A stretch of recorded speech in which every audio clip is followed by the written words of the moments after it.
so nice to be here and doing these videos for you. I'm Oriana. You are watching The Rebel Budgeter. I am a single parent of a young adult.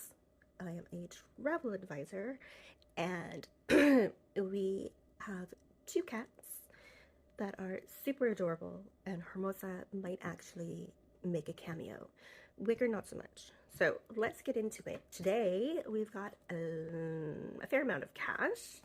I did my budget. I was able to. Well, what actually happened was I did the budget, and I have money that I am carrying over into January. So I was able, and it finally clicked in me that I can budget for and take money out to stuff the long-term sinking funds, like the stuff that's once a year or every quarter, the things that I have been forgetting about and freaking out at the last minute or paying really late and paying all those penalty fees. So these are the ones that I forget about the most. So LastPass, that is password holder. Quip, that's our toothbrush heads. The car tax, every year, I always forget about it. Car registration, I can never pay it on time. I've got to pay it on time. It's only like 100 and something. And then post office box and Amazon Prime. I am still on the fence whether or not we are going to keep Amazon Prime. I will have to talk to daughter about that, see if she thinks it's well worth it. But we're just gonna save for it for the time being. All right, so today we are stuffing the long-term sinking funds. We're gonna do savings challenges, and we're gonna work on some travel savings challenges. Will they all be in the same video? I don't know. So let's just move along and we'll find out what happens. All right, a cheat sheet of what needs to go into our long-term sinking funds. So for LastPass, I need $3. I am getting, like, budgeting is getting a little bit easier, and I'm starting to understand it a little bit more, which is quite nice. And I was surprised that I'm actually able to do this. And I'm sorry, but this method is just amazing. So $6 goes into Quip. Quip is quarterly, and that's toothbrush heads for myself and my daughter. And if you don't know about Quip, or if you're like, that's really expensive, it's actually not. So you get a toothbrush head and a battery every 3 months. They're the battery operated toothbrushes. But with the manual toothbrush, I have a death grip. I have a death grip on that toothbrush, and I brush really, really fast, so I'm not actually brushing, or I forget that I'm brushing certain spots. So, you know, ADHD, the brain goes wild.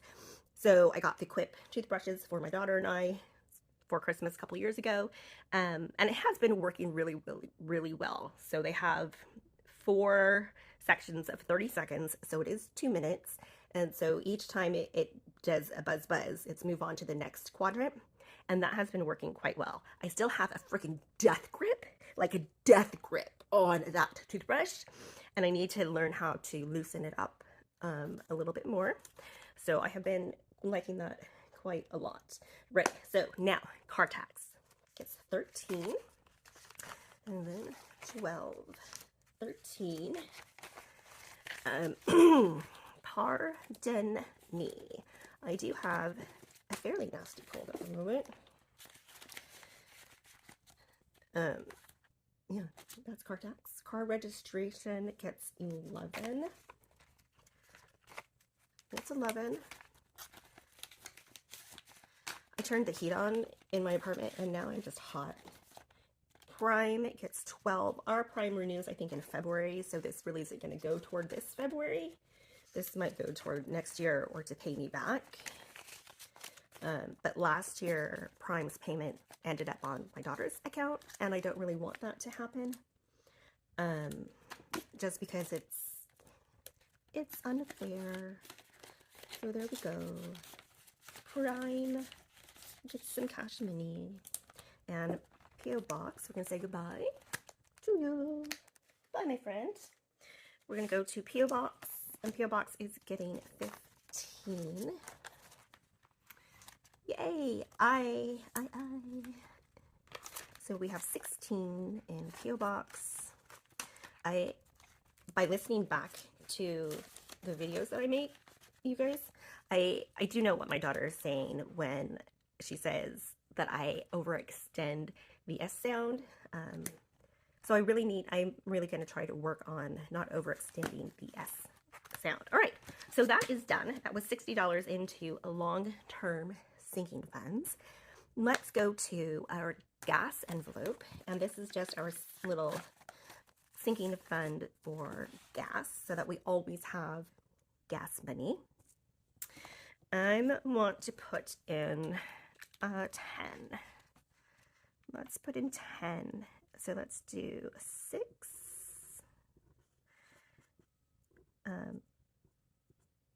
Oops. And a 4. Ooh. It's always like living paycheck to paycheck, or living in a way where I'm not using my money to its full potential is very stressful. And that's how I've been living my entire life. I've been living in super anxiety kind of way. And with budgeting and saving and putting money in different spots, I'm learning that I don't have to be stressed out, and that money can actually work for me and in the way that I need it to, without feeling like I don't have any money, like there's not enough to go around. Where am I going to put gas? You know, how much gas am I going to put in today? You know, it's I don't know how to explain it. Like, I really like it. I'm quite enjoying this whole process. So let's leave this to the side.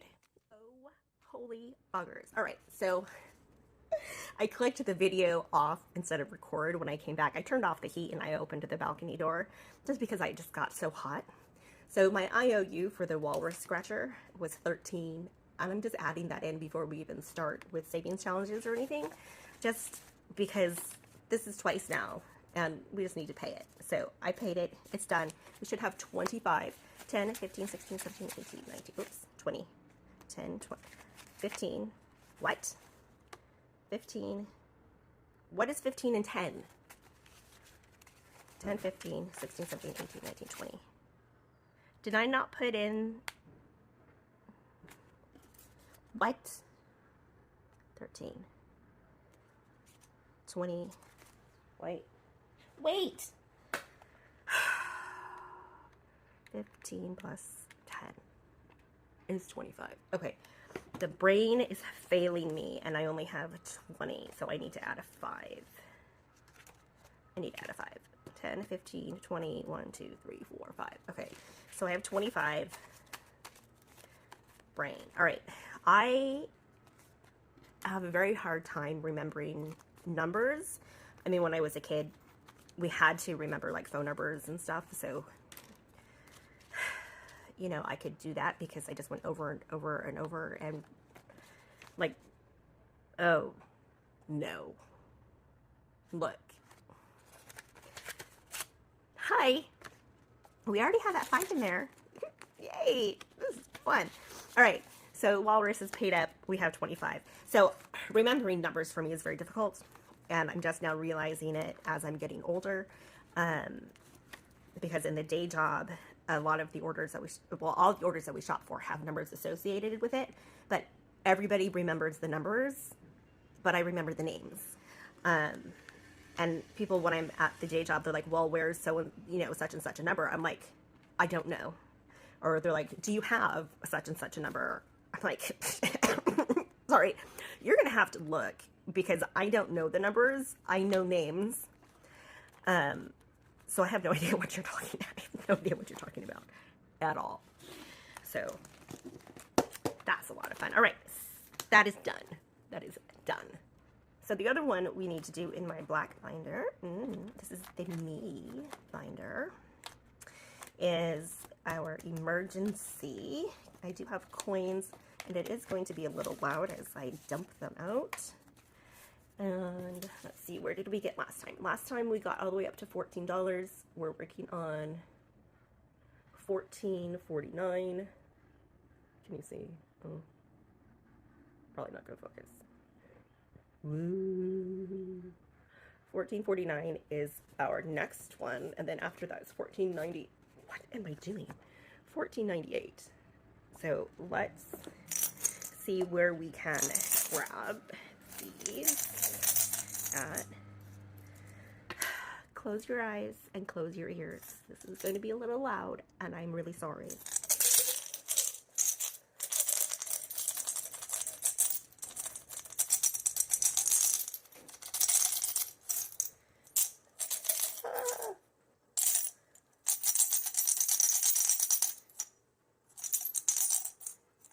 Ding, ding, ding, ding, ding, ding, ding, ding.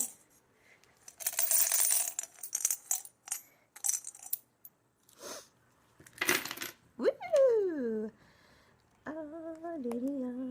We have got it. Right. Right, oh, friend. Right, oh.